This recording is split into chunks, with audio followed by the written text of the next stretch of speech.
Narasaraopet MLA Chedalavada Arvind బాబు పల్నాడు జిల్లా SP ఛాంబర్లో దాదాపు 10 గంటల పాటు బైఠాయించడం చర్చనీయాంశమైంది. పల్నాడు జిల్లా పోలీసు సెల్ న్యాయ సలహాదారుగా తాను సూచించిన పేరును ఎందుకు ఆమోదించలేదని, ఆర్డర్ కాపీ చేతిలో పెట్టే వరకు బయటకు రానని ఎస్పీ కృష్ణారావుతో ఎమ్మెల్యే వాగ్వాదం పెట్టుకున్నారు. మంగళవారం మధ్యాహ్నం ఎస్పీ ఛాంబర్లోకి చెదలవాడ వెళ్లారు. అరగంట తర్వాత లోపల నుంచి పెద్దగా అరుపులు వినపడడంతో పోలీసు సిబ్బంది పరుగున వెళ్లారు. జిల్లా పోలీసు సెల్ న్యాయ సలహాదారుగా రామినేని ప్రసాద్ పేరును సిఫారసు చేస్తూ 8 నెలల కిందట లేఖను పంపానని, ఇంతవరకు సంతకం ఎందుకు చేయలేదని ఎమ్మెల్యే నిలదీశారు.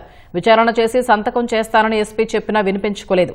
దీంతో ఎస్పీ అక్కడి నుంచి వెళ్లిపోయారు. పావుగంట తర్వాత తిరిగి వచ్చి సిఫారసు లేఖపై సంతకం చేసి డీజీ కార్యాలయానికి పంపారు. అయినా ఎమ్మెల్యే కదలలేదు.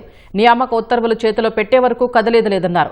అది తన చేతిలో లేదని ఉన్నతాధికారులు చేయాలని చెప్పినా వినిపించుకోలేదు. రాత్రి 7 గంటలకు ఐజీ సర్వశ్రేష్ఠ త్రిపాఠి, ఎమ్మెల్యే భాష్యం ప్రవీణ్, టీడీపీ జిల్లా అధ్యక్షుడు జానీ సైదా అక్కడకు చేరుకున్నారు. అప్పటి వరకు ఛాంబర్లో ఉన్న ఎమ్మెల్యే అరవింద్ బాబు బాత్రూంలోకి వెళ్లి గొళ్లెం పెట్టుకున్నారు. మంత్రులు లోకేష్, అనిత కార్యాలయాల నుంచి ఫోన్లు వచ్చినా పట్టించుకోలేదు. బాత్రూం తలుపుల్ని పగలగొట్టిన పోలీసులు ఎమ్మెల్యేను బయటకు తీసుకొచ్చారు.